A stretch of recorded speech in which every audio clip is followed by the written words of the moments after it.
All right, we'll wait just another minute to see if anyone gets on, but we'll get started here quickly.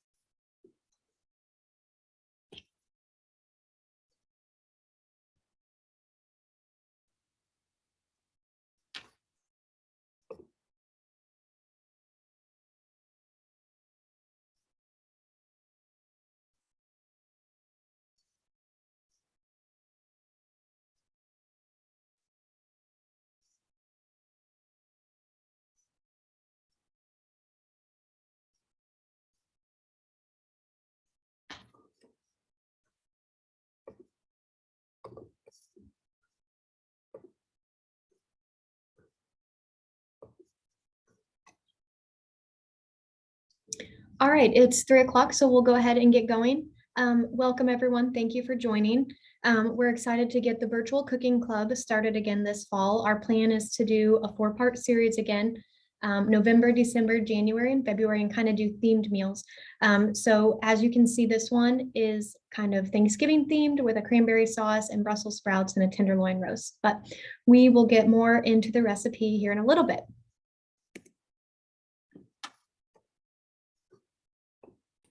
So again, welcome. I'm your host. I'm Taylor Young. I'm the Director of Consumer Affairs at the Missouri Beef Industry Council.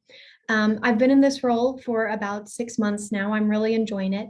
And the purpose of my role is to just kind of serve as a liaison between the beef industry and work with different professional organizations that interact with different consumers of beef. So helping to get the message of beef out there, providing education and outreach to help consumers better understand the beef industry. So a lot of people that I work with are food service, retail, dietitians, and then different health and wellness professionals. A big part of this role is educating not just about the beef industry in general, but also about the different nutritional aspects that beef has to offer you and how to incorporate it into your diet. So a little bit about the Missouri Beef Industry Council for those who don't know what it is. We're headquartered here in Columbia, Missouri. We're a nonprofit organization. We do promotion, education, research, and consumer and industry information about the beef industry here in Missouri. We are part of a state and national combined effort that's funded and controlled by beef producers here in Missouri. So every time a head of beef is sold in Missouri, $1 is added to that sale that goes to the checkoff program, which we are a part of. We get to keep 50 cents here on the state level, and 50 cents goes to the national level. And that just helps to fund education and outreach to consumers to help get the beef message out there, help people get informed about beef, and hopefully to enhance the beef industry here in the state. So a little bit about the Missouri Beef Industry Council.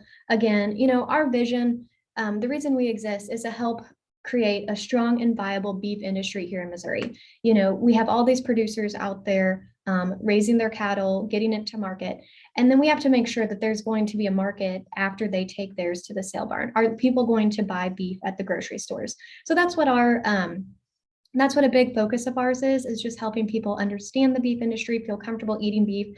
A lot of people know how to use ground beef, but we're going to get talking to them about roasts and all the different cuts and ways that you can use those as well. So our mission is to improve the demand for beef. Like I said, we want people out there going to the grocery store, seeking out beef, understanding the different cuts and how to use those in their diets. So a few of our priorities are promote and strengthen beef's value, grow consumer trust.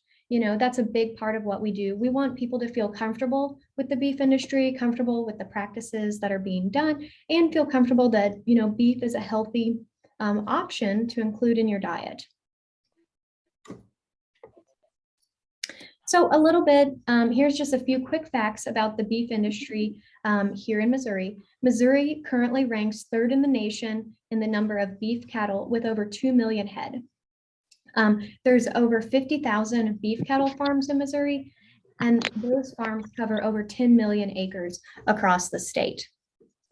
And 90% of the farms in Missouri are family farms. So, just your average family, that's what they do. Either raising beef is what they do for a living, or they have an off the farm job.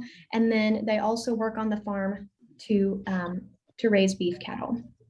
So that's something we're really proud of. We're run by a board, and our board is made up of members from all across the state, all who run family farms.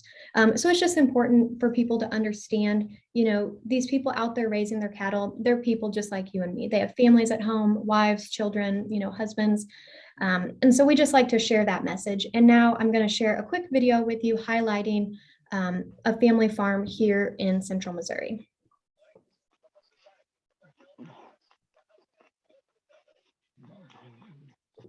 Really enjoy the cattle. Anita is the Missouri native. I am from Minnesota originally. And the first trip to Missouri, he was hooked. It was obvious that we were going to own cattle, and we really have ever since we were married 25 years ago. I love this state. Actually, the diversity of Missouri agriculture in terms of crop and livestock production, I have a great appreciation for that. When it comes to Sycamore Creek, we just hope everyone has a chance to really enjoy the great quality beef that we grew up with.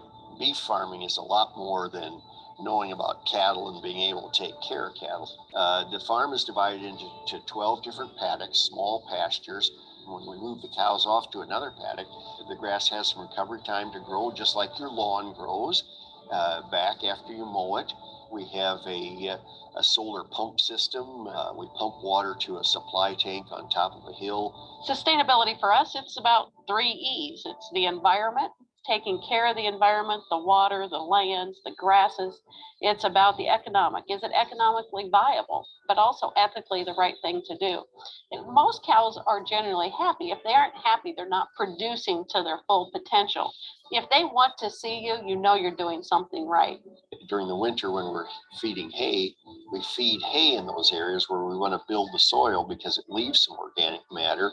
When you're digging the big old fence post, the hole, and you see these big old fat juicy worms, we're kind of a fishing family. When you have a lot of worms, you're going to have good soil health. That's another great indicator. So all of this is important to us because we want to maintain the environment. We need to make sure that we're taking care of it, so it in return will be there for us. Looking at the land more holistically, this farm needs to be sustainable. It needs to be better than when we arrived, and we want it to go on for generations. We have family. We have a son that he wants to take this over, and we want to make sure it's ready for that. We also worry about wildlife habitat. Anything you want to add? It's not a wildlife, it's mushroom habitat, morel mushroom. And blackberry picking. And blackberries. Yes, we have blackberries. We're out here producing a high quality product, and we're proud to do that. We're just real people raising real food.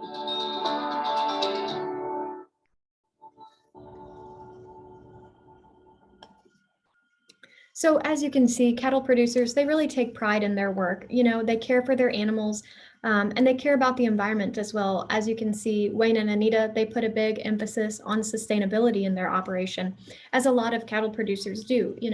They talked about having the healthy soil, first keeping the soil healthy, that grows the forage and grass that they need to feed their animals. And so it's really neat to see this approach that a lot of beef producers take. They care more about, they don't just care about getting their product to market. They want to make sure that their animals are healthy and happy and taken care of, and that they're doing their part to preserve the environment and be as sustainable as possible. So I love sharing that video to show, a look at the family farm and the priorities that they take in raising their cattle.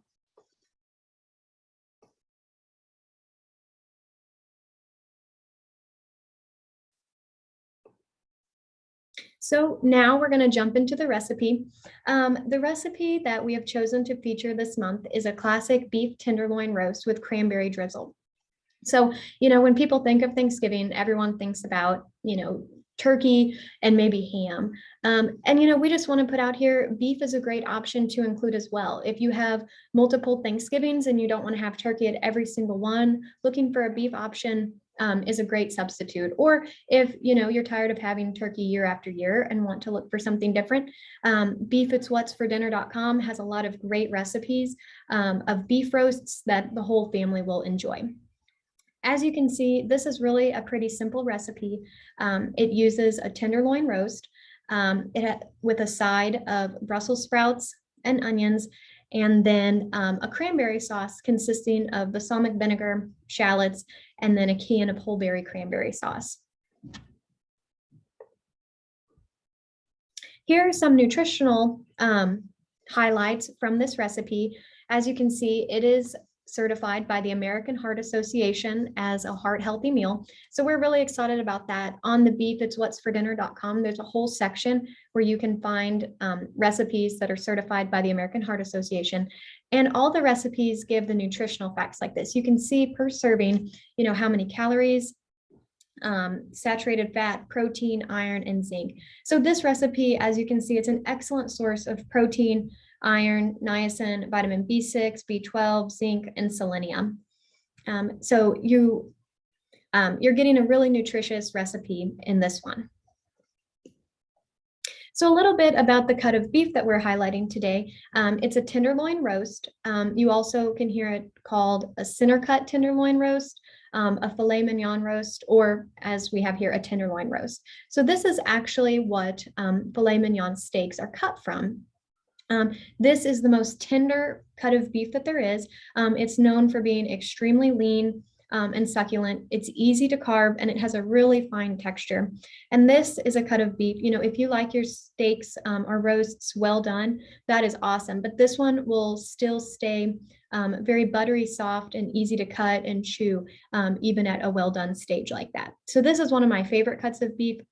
And it's an excellent choice, when you want to treat yourself to something special for a holiday or a special occasion, to create a roast.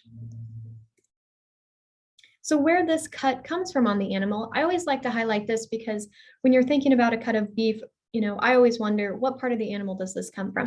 So you can see here, this comes from the loin of a cow, and you get a lot of good cuts of beef from the loin. A lot of the most popular, like we just talked about, is the tenderloin roast or filet mignon steaks. Strip steaks also come from here, T-bone and porterhouse steaks as well. So a lot of those more tender cuts of beef are going to come from the loin right here. And great ways to cook cuts of beef from the loin are on a grill or under a broiler. So here we're going to jump into the recipe and do a quick cooking demo for you all. All right, so now we're going to dive into our recipe, the classic beef tenderloin with a cranberry drizzle. We also have a side of Brussels sprouts that we've already gotten started. So the first step in this recipe is going to be to preheat your oven that we have over there and prep your Brussels sprouts, peel them, and cut the ends off. We also diced up some onions and sprinkled on the pan, and then covered that with a little bit of olive oil and salt. And we have those in the oven right now roasting. So now we will move on to the main part of the meal, the tenderloin roast. And so what we're seasoning this with today is a combination of fresh thyme and pepper, and we're just going to sprinkle it over the roast. Get that seasoning all good in there and pat it all over. Might need to pick some up and pat onto there. And we've set back 1 teaspoon of this thyme and pepper mixture that we will add into the cranberry sauce once we get this going.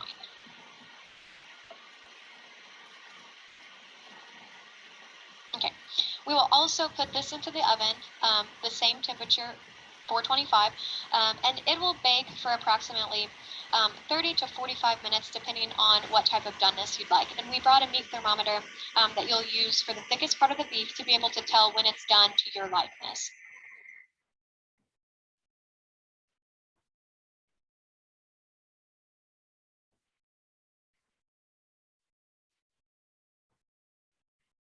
Okay. Now that we've got the roast seasoned all over, we've transferred it onto the roasting pan with this baking rack. By putting it on the baking rack, that allows the heat to get all around it and it to cook thoroughly. Don't feel any need to put any juice in there or cover it. This will be able to cook it adequately. So we're just going to pop this in the oven again at 425.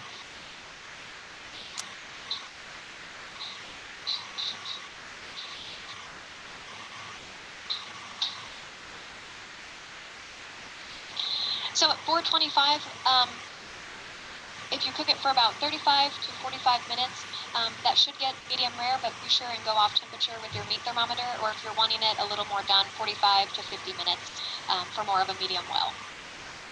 So now that we have that in the oven, we're going to go ahead and start with the cranberry drizzle. And so the first thing we're going to do with this is add our balsamic vinegar and our shallots, and we're going to bring this to a little boil to get cooking.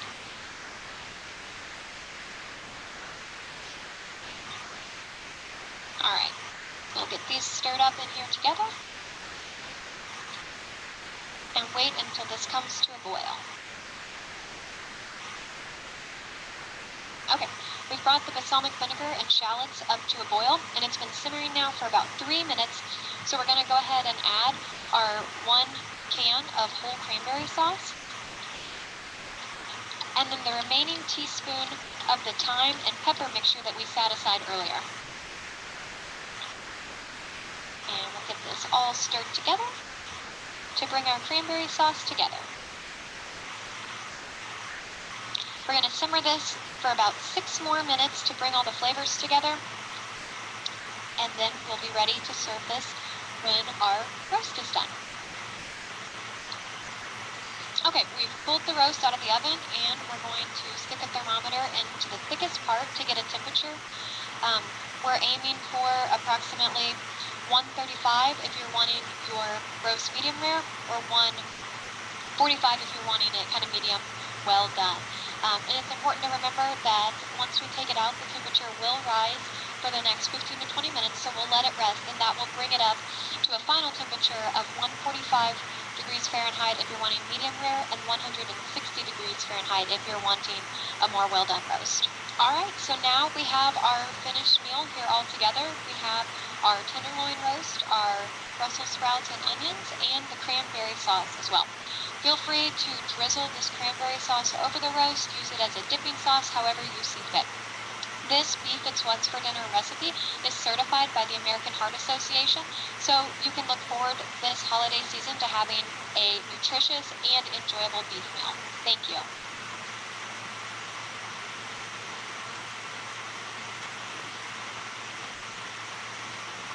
All right, so now we're going to dive in. Okay, so now here's just a highlight of the Beef It's What's for Dinner website. This is an awesome resource. It has all sorts of good information, all sorts of recipes, as you can see here, different cooking methods for different types of beef. If you have a certain cut of beef that you're looking for a recipe to go with, hop on Beef It's What's for Dinner. It's a whole trove of information. There's also different nutritional information about different beef cuts and recipes, resources about how beef is raised, and then also just a newsroom section. So this is a really fun website to hop on and just play around with if you're looking for ideas, if you're looking, if you've had a roast in the freezer for a while, just hop on there and see what's something new that I can mix up with in my rotation. Have it across the bottom here, www.beefitswhatsfordinner.com. So thank you guys for attending. We just wanted to put together a real quick highlight, educate a little bit about what we do at the Missouri Beef Industry Council, why the beef industry is important in Missouri, and then highlighting a recipe for this holiday season. I also want to say a huge thank you to Coleman Appliance in Jefferson City. That's where we did the recording for this program, for the cooking demo. They have a great setup there, as you can see, a beautiful location that we love to use when we're doing these different things. So does anyone have any questions?